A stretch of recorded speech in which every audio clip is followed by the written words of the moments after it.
Hello दोस्त, नमस्ते, प्रणाम। मैं हूँ आपकी वंदना और स्वागत करती हूँ अपने यूट्यूब चैनल पे आप सभी का। तो हम लोग एक प्यारा सा सोहर गीत लेके आए हैं। कैसे लगेगा कमेंट बॉक्स में ज़रूर बताइएगा। फिर मिलते हैं किसी नए गाने के साथ। तब तक के लिए बाय बाय दोस्तों। जात जो सोच जेहि दिन राम जन्म ली है धरती आनंद भाई, धरती आनंद भाई हो। राजा रावण के मनवा दुखित भाई, बैरी जन्म ली है, बैरी जन्म ली है हो। राजा रावण के मनवा दुखित भाई, बैरी जन्म ली है, बैरी जन्म ली है हो। मचिया ही बैठी मंदोदरी सुना हो राजा रावण, सुना हो राजा रावण हो।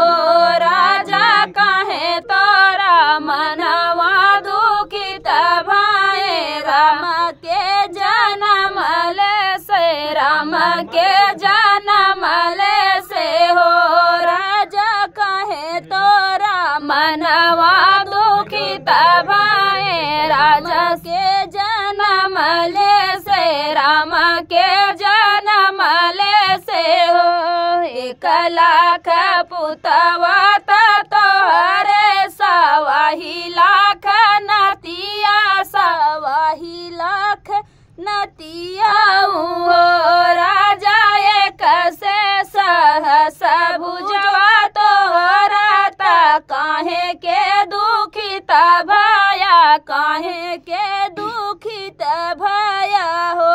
राजा एक, राजा सहस भुजवा तोहरे, काहे के दुखित भया, काहे के दुखित भया हो। दुआरे से उठली मंदोदरी, झपटी महल गाई, झपटी महल गाई हो। कौशल्या राम के मुहवा देखव, तुलावटी घर जाई, तिलावटी घर जाई तियो।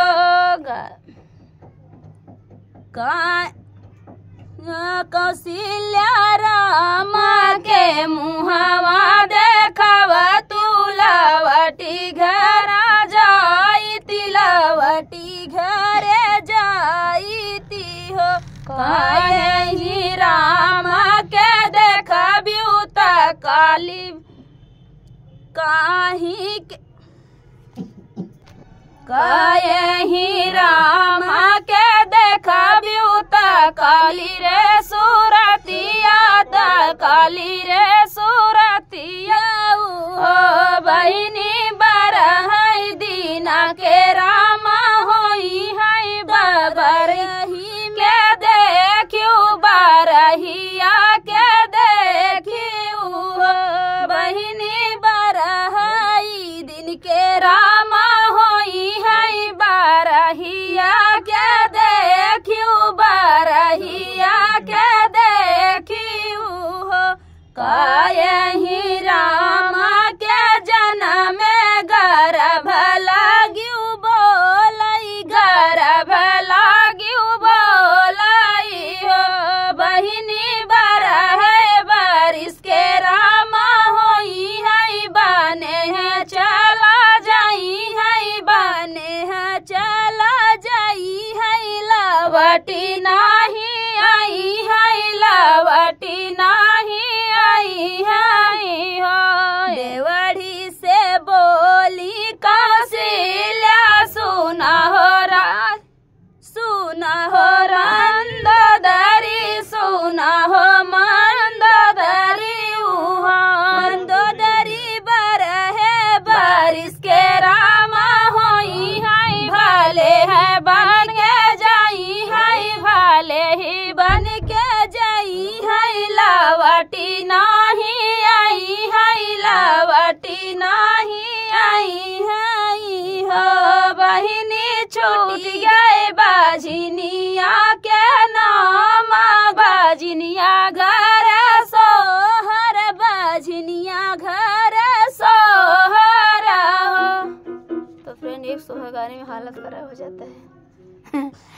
तो गीत कैसा लगा कमेंट बॉक्स बताना। फिर मिलते किसी नए गाने से, तब तक के लिए बाय बाय दोस्तों।